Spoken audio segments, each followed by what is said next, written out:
اب جو کرنا ہوگا وہ میں خود کر لوں گا۔ زبردستی کھینچتے ہوئے اسے گیٹ تک لایا، کار کا دروازہ کھول کر اندر دھکیلا۔ وہ اب بھی چیخ رہی تھی۔ فرنٹ سیٹ پر آ کر کار اسٹارٹ کی۔ حیا کار کے دروازے کو کھولنے کی کوشش کر رہی تھی پر ناکام، دروازہ لاک تھا۔ اب وہ مڑ کر حمزہ پر چیخنے لگی، میں مر جاؤں گی پر تم مجھے ہاتھ نہیں لگا سکتے، کبھی نہیں، سمجھے تم؟ ایک دم کار رکی۔ حمزہ نے حیا کا بازو کھینچ کر پاس کیا اور آنکھوں میں آنکھیں ڈال کر بولا، مجھے کوئی شوق نہیں تمہیں چھونے کا۔ وہ آنکھوں کی تپش محسوس کر سکتی تھی۔ اب چپ چاپ میری بات سنو۔ حیا سانس روکے اس کی جلا دینے والی آنکھوں میں دیکھ رہی تھی۔ میں آفیسر ہوں، حمزہ فیاض بیگ، اور پاس کیا، اور میں نے تمہیں بچایا ہے، لفظ چبا کر کہا۔ خوشبو کا اثر پھر ہونے لگا تھا۔ وہ بازو چھوڑ کر پیچھے ہٹا۔ حیا حیران تھی۔ وہ کچھ کہنے کو تھی کہ موبائل بجا۔ حمزہ فون اٹھاتے ہوئے بولا، بولو علی۔ ہاں ٹھیک ہے، ہم اور انتظار نہیں کر سکتے، چاروں طرف سے گھیر لو۔ آفیسر حمزہ فیاض بیگ بہت عرصے سے اس گینگ کے پیچھے تھا جو لڑکیوں کو اٹھواتے اور بیچتے تھے۔ وہ بیس بدل کر اس گینگ میں شامل تھا۔ وہ اس کی جڑ تک پہنچنا چاہتا تھا۔ حیا اب بھی حیران تھی، معصومیت سے بولی، تو تم مجھے نقصان نہیں پہنچاؤ گے نا؟ حمزہ نے اگنور کرتے ہوئے کار اسٹارٹ کی۔ وہ کان میں لگے آلے پر بات کر رہا تھا۔ تھوڑی دیر بعد کار رکی۔ اترو۔ حیا باہر جھانکتے ہوئے بولی، یہ میرا گھر تو نہیں ہے؟ میرا ہے، کار کا دروازہ کھولتے ہوئے بولا۔ کیا؟ مجھے گھر جانا ہے، اپنے گھر، لفظ چبا کر کہا۔ حمزہ نے جھنجھلاتے ہوئے کار کا دروازہ کھولا۔ تم کبھی چپ نہیں رہتی؟ بازو کھینچتے ہوئے کار سے باہر نکالا اور بولا، چپ چاپ چلو ورنہ واپس وہیں چھوڑ آؤں گا۔ وہ چلتا ہوا گھر میں داخل ہوا۔ حیا حیرانی سے گھر کو دیکھ رہی تھی۔ وہ ایک بڑا اور شاندار بنگلہ تھا۔ واؤ، ایسے گھر تو فلموں میں ہوتے ہیں نا؟ وہ حیران تھی۔ حمزہ نے اسے غور سے دیکھا۔ گہری آنکھیں، نازک لب، لمبے خوبصورت بال، وہ پری سے کم نہیں تھی۔ گہری سانس کے ساتھ ہاتھ چھوڑا۔ وہ اب بھی محل کو دیکھنے میں مصروف تھی۔ تمہیں مجھ سے نکاح کرنا ہوگا۔ وہ چونکی۔ کیا؟ آئی برو اٹھاتے ہوئے وہ قریب آیا۔ ہمارا نکاح ہوگا آج، لفظ چبا کر کہا۔ حیا ششدر تھی۔ وہ چلائی، کبھی نہیں، سارے مرد ایک جیسے ہوتے ہیں نا؟ جھوٹ بول رہے تھے نا تم کہ تم نے مجھے بچایا ہے؟ غصے میں سانسیں تیز ہونے لگی۔ میں تم سے کبھی نکاح نہیں کروں گی، پہلے میری قیمت لگائی، اب چھونے کا جائز طریقہ اختیار کرنا چاہتے ہو؟ پر سن لو، میں ایسا کبھی نہیں کروں گی، میں خود کو مار ڈالوں گی۔ حمزہ اب غصے سے لال تھا۔ چپ۔ وہ آگے بڑھا۔ حیا دیوار سے لگ گئی تھی۔ وہ بولنے کی کوشش کرتی، اس سے پہلے وہ مزید قریب آیا۔ دل کی دھڑکن بڑھ گئی۔ کان کے قریب لفظ چبا کر کہا، میں تمہیں نہیں چھوؤں گا، مگر نکاح تمہیں کرنا ہوگا، چاہے مرضی سے کرو یا زبردستی۔ وہ پیچھے ہٹا۔ میں نہیں کروں گی، وہ چیخی۔ ماتھے پر بل پڑے۔ حمزہ گہری سانس لے کر بولا، تو ٹھیک ہے، میں تمہیں واپس چھوڑاتا ہوں وہیں، نکاح کے بغیر تمہیں یہاں نہیں رکھ سکتا۔ وہ سنجیدگی سے باہر کی طرف اشارہ کرتے ہوئے بولا۔ حیا کی سانس رکی۔ مجھے گھر جانا ہے، اپنے۔ وہ تھکا ہوا تھا، آنکھیں لال تھیں۔ تم گھر نہیں جا سکتی، کوئی تمہیں قبول نہیں کرے گا۔ آنکھوں میں درد اترا۔ نہیں، سب مجھ سے بہت پیار کرتے ہیں، میں انہیں بتاؤں گی مجھے کالج سے کوئی تمہارا یقین نہیں کرے گا۔ وہ ششدر تھی۔ اس نے ایسا نہیں سوچا تھا۔ نکاح کے بعد تم جا سکتی ہو گھر، میں تمہیں یہاں رہنے پر فورس نہیں کروں گا۔ ہاتھ باندھے وہ بول رہا تھا۔ پھر آپ مجھے ہاتھ بھی نہیں لگائیں گے نا؟ معصومیت سے پوچھا۔ آنکھوں میں آنسو تھے۔ وہ قریب آیا اور ایک ہاتھ دیوار پر رکھا، سرگوشی کی۔ میں تمہیں ذرا سا بھی نہیں چھوؤں گا۔ اب وہ پیچھے ہٹا تھا۔ بی اماں، آواز دیتے ہوئے کچن کی جانب بڑھا۔ جی صاحب، میں کام سے جا رہا ہوں، جب تک میں نہیں آتا اس کا دھیان رکھیں، بھاگنے کی کوشش نہ کریں۔ وہ حیا کی طرف اشارہ کرتے ہوئے بولا۔ جی ٹھیک ہے صاحب۔ وہ موبائل پر نمبر ڈائل کرتا ہوا باہر کی جانب روانہ ہوا۔ حیا گمسم کھڑی تھی۔ بی بی، آپ کچھ کھائیں گی؟ وہ چونکی۔ بے اختیار منہ سے نکلا، پانی؟ اسے پیاس لگی تھی۔ اتنا چیخنے چلانے سے گلے میں اب درد تھا۔ بی اماں کچن کی طرف بڑھی۔ وہ جھجکتے ہوئے ان کے پیچھے آئی، ڈائننگ ٹیبل پر بیٹھنے کا اشارہ کیا اور گلاس میں پانی ڈالا۔ حیا نے بغیر سانس لیے پورا گلاس اندر اتار لیا۔ لبوں سے چند قطرے ٹپک رہے تھے۔ گہری سانس لی، پھر معصومیت سے بی اماں کو دیکھتے ہوئے بولی، ایک گلاس اور مل سکتا ہے پلیز؟ ضرور بیوی جی، مسکراتے ہوئے کہا۔ کتنی پیاری بچی ہے، پتہ نہیں کب سے پیاسی ہے، وہ دل میں افسوس کر رہی تھی۔ وہ نکاح کا تمام بندوبست کر چکا تھا۔ گھر میں داخل ہوا، اپنے روم کی جانب جاتے ہوئے اچانک رکا، نظر کچن میں گئی۔ وہ مسلسل کھا رہی تھی، بنا رکے۔ وہ اسے دیکھے گیا، کتنا بچپنا ہے اس میں۔ وہ سر جھٹکتا واپس روم کی جانب بڑھا۔ وہ تھکا ہوا تھا۔ الماری کھولی، کپڑے نکالے اور باتھ روم میں گھس گیا۔ گرم پانی سے شاور لینے کے بعد وہ بہتر محسوس کر رہا تھا۔ واپس نیچے کچن تک آیا۔ وہ اب چائے کے سپ لے رہی تھی۔ اسے دیکھ کر فوراً سیدھی ہوئی۔ حمزہ اسے دیکھے بنا شرٹ کے آستینے چڑھاتے ہوئے بولا، تمہیں کچھ لینا ہے تو بی اماں کو بتا دو، تھوڑی دیر میں نکاح ہے۔ وہ چونکی، پھر سر جھکاتے ہوئے بولی، نہیں مجھے کچھ نہیں چاہیے۔ وہ اداس تھی، بے بسی محسوس کر رہی تھی۔ حمزہ نے ترچھی نظر سے حیا کو دیکھا۔ ٹھیک ہے، جیسی تمہاری مرضی۔ وہ پرواہ کیے بغیر کندھے اچکاتا باہر نکل گیا۔ کھڑوس، سمجھتا کیا ہے خود کو؟ وہ بڑبڑائی، میں یہاں کبھی نہیں رہوں گی، میں بھاگ جاؤں گی یہاں سے۔ وہ دل میں ارادہ کر رہی تھی۔ کچھ دیر بعد وہ حیا سے نکاح کے پیپر پہ سائن کروا رہا تھا۔ یہاں سائن کرو، اشارہ کرتے ہوئے بولا۔ وہ اسے ہی دیکھ رہا تھا۔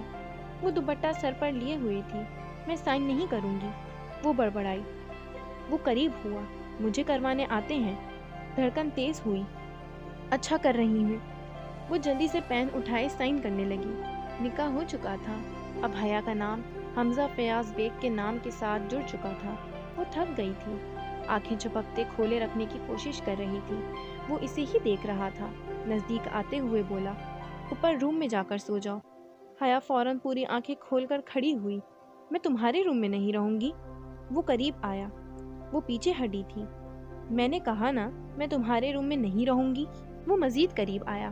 یہاں ملازم بھی ہیں، تمہیں میرے روم میں ہی رہنا پڑے گا، چاہے صوفے پر سو یا فرش پر۔ لاپرواہی سے کہا تھا۔ وہ دل ہی دل میں اسے برا بھلا کہہ رہی تھی۔ آنکھوں میں دیکھتے ہوئے غصے سے بولی، نہیں، میں تمہارے روم میں کبھی نہیں۔ وہ مزید قریب ہوا، سانس روکی، آہستہ سے لب ہلے۔ تم نے پرومس کیا تھا نا، تم نہیں چھوؤ گے۔ آنکھیں بھینچ لیں۔ میں نے تمہیں نہیں چھوا۔ اس نے آنکھیں کھولی۔ اس نے واقعی اسے نہیں چھوا تھا، بس قریب تھا۔ وہ اس کی سانسیں محسوس کر سکتی تھی۔ اگر تم نے مزید ضد کی تو میں تمہیں اٹھا کر روم میں لے جاؤں گا اور بھول جاؤں گا کہ میں نے ایسا کچھ کہا تھا۔ لفظ چبا کر کہا۔ وہ اسے ڈرانا چاہتا تھا۔ وہ جانتا تھا یہ لڑکی بھاگنے کی کوشش ضرور کرے گی۔ وہ اتنی جلدی کسی کے سامنے ہار ماننے والی نہیں تھی، اور وہ واقعی ڈر گئی تھی۔ سانسیں تیز چل رہی تھیں۔ اچھا، میں جا رہی ہوں۔ وہ فوراً اوپر کی جانب بڑھی۔ وہ اطمینان کا سانس لیے لاؤنج پہ پڑے صوفے پر بیٹھ گیا۔ وہ موبائل پر نمبر ڈائل کر رہا تھا۔ علی، کام ہو گیا؟ یس سر، ہم نے پورا علاقہ کلیئر کر لیا ہے۔ Good job. اچھا علی۔ یس سر۔ ایک کام ہے۔ جی حکم سر۔ مجھے اس لڑکی کا فیملی ڈیٹا چاہیے، اور یہ بھی پتہ کرو کہ فیملی میں سے کسی نے اغوا کی رپورٹ درج کروائی تھی۔ اوکے سر، میں کچھ دیر میں انفارم کرتا ہوں۔ فون رکھتے ہوئے وہ باہر کی جانب بڑھ گیا۔ کچھ دیر بعد وہ گھر آیا تھا۔ بی اماں سے بات کر کے اوپر کی طرف بڑھا۔ روم کا دروازہ کھولا، لائٹ آن کی۔ وہ شاک رہ گیا۔ حیا نے صوفے کے چاروں طرف چیئرز رکھی تھیں اور اپنا دوپٹہ گرد باندھ کر اس پر جو بھی چیزیں روم میں سے ملی، پرفیوم، باڈی سپرے، وہ سب اس پر اس طرح اٹکایا تھا کہ ذرا بھی ہلے تو سب گر جائے، اور اگر وہ پاس آنے کی کوشش کرے گا تو چیزیں گرنے سے وہ ضرور جاگ جائے گی۔ تھوڑا آگے واٹر بالز جو روم کے جار میں رکھی گئی تھیں وہ اب فرش پر بکھری تھیں۔ صوفے پر سر سے پاؤں تک چادر لپیٹے ہوئے سو چکی تھی۔ ریڈ چلی سپرے اس کے پاس تھا جو کچن سے موقع دیکھ کر چرایا تھا۔ بی اماں حمزہ کو اس بات سے آگاہ کر چکی تھیں۔ وہ آئی برو بھیج کر اپنے کمرے کی حالت دیکھ رہا تھا، پر اسے غصہ نہیں آیا تھا۔ تو یہ رکاوٹیں اس لیے بنائی گئی ہیں کہ میں قریب نہ آ سکوں۔ اسے سوچ کر ہنسی آئی تھی۔ وہ سر جھٹکتا الماری کی طرف بڑھا، ٹراؤزر ٹی شرٹ نکال کر باتھ روم چلا گیا۔ وہ ہمیشہ اکیلا رہا تھا، اور آج کمرے میں کسی کی موجودگی عجیب سا احساس تھا۔ شاور لے کر باہر نکلا، نظر اس کی طرف گئی، چہرے سے چادر ہٹی ہوئی تھی۔ وہ سوتی ہوئی پیاری لگ رہی تھی۔ سر جھٹکا، وہ ڈریسنگ ٹیبل تک آیا، بالوں میں برش کیا، لیپ ٹاپ نکال کر بیڈ کی سائڈ سے ٹیک لگائی اور کام میں مصروف ہو گیا۔ نظر پھر اٹھی تھی۔ حیا کا رخ اب اس کی جانب تھا۔ میں نے غلط تو نہیں کیا؟ خود سے سوال کیا۔ وہ ابھی کم عمر تھی۔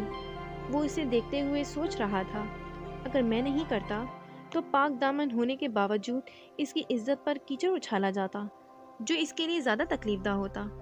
خود کو تسلی دیتے ہوئے گہری سانس لی، لیپ ٹاپ آف کیا اور لیٹ گیا۔ اس کی خوشبو وہ پورے روم میں محسوس کر رہا تھا۔ فجر کی اذان پر حیا کی آنکھ کھلی، آنکھیں مسلتی وہ صوفے پر اٹھ بیٹھی۔ اس نے ایک نظر گھما کر بیڈ پر لیٹے حمزہ کو دیکھا، جس کی آنکھوں کے نیچے مسلسل کام اور تھکن سے سیاہ حلقے عیاں تھے۔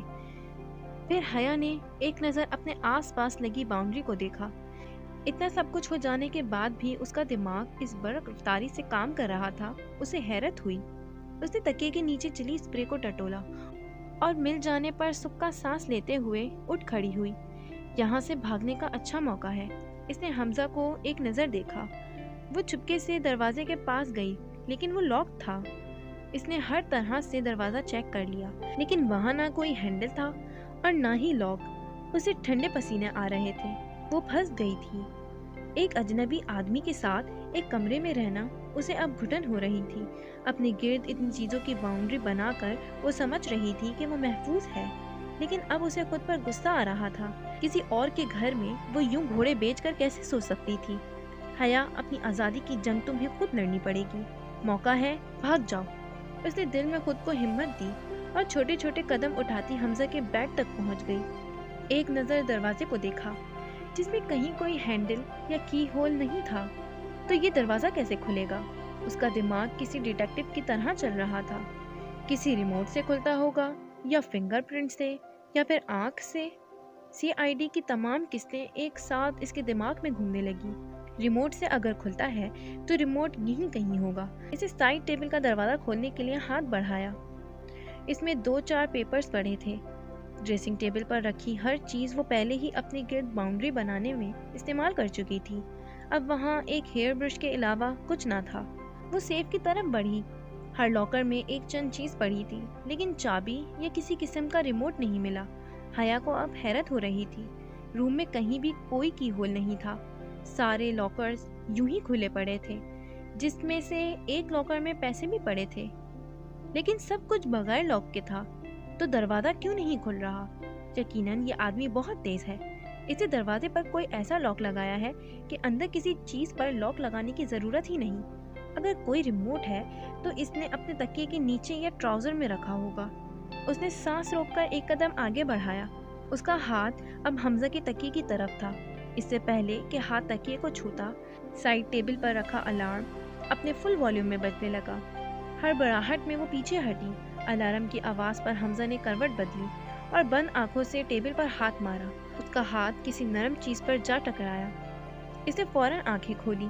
اس کا ہاتھ ایک اور ہاتھ پر تھا۔ یہ سب اتنا اچانک ہوا کہ حیا کو سنبھلنے کا موقع نہیں ملا۔ جس سائڈ ٹیبل پر ایک ہاتھ رکھ کر وہ جھکی تھی، وہ ہاتھ اب حمزہ کے ہاتھ کے نیچے تھا۔ تم یہاں کیا کر رہی ہو؟ اس نے غصے سے حیا کو گھورا، جو اب تک اپنا ہاتھ کھینچ چکی تھی۔ میں حیا کو الفاظ نہیں مل رہے تھے۔ کہیں تم بھاگنے کی تو نہیں سوچ رہی تھی؟ حمزہ نے آنکھیں سکیڑی۔ نہیں۔ حمزہ بیڈ سے نیچے اترا۔ حیا ایک قدم پیچھے ہٹی۔ تم بھاگنے کا سوچ رہی تھی؟ وہ اب حیا کی طرف بڑھ رہا تھا۔ خبردار جو میرے پاس آئے میں چلاؤں گی۔ وہ پیچھے ہوتی ہوئی ڈریسنگ ٹیبل سے جا لگی۔ میں نے تمہیں آرام سے سمجھایا تھا کہ بھاگنے کی کوشش مت کرنا۔ میں ایک بار کہتا ہوں، بار بار نہیں۔ وہ چلایا، جبکہ چلانے کی ضرورت نہیں تھی، لیکن وہ اسے ڈرانا چاہتا تھا۔ وہ سہم گئی تھی۔ ایک آنسو اس کی آنکھ سے گال پر پھسلا۔ اب حمزہ اس کے سامنے کھڑا تھا۔ مجھے ہاتھ مت لگانا۔ آنکھیں زور سے بند کیے اس نے اور پیچھے ہونا چاہا، لیکن پیچھے جگہ نہیں تھی۔ اس کا پاؤں پھسلا۔ حمزہ نے فوراً اس کا ہاتھ تھام کر اوپر کھینچا۔ وہ اس کے بہت قریب تھی۔ اس کی خوشبو اس پر پھر اثر کر رہی تھی۔ اس کا دماغ معاف ہو رہا تھا۔ میرا ہاتھ، نسوانی آواز پر وہ ہوش میں آیا۔ ہاں، میرا ہاتھ درد کر رہا ہے۔ حیا اپنا ہاتھ چھڑوانے کی کوشش کر رہی تھی۔ ہاں، حمزہ نے فوراً ہاتھ چھوڑا۔ دوبارہ اگر تم نے بھاگنے کی کوشش کی تو خود تمہیں دوبارہ وہیں چھوڑاؤں گا۔ جا کر نماز پڑھو اور اللہ کا شکر ادا کرو، اس نے تمہیں ان ظالموں کے چنگل سے بچایا۔ لہجہ سخت تھا۔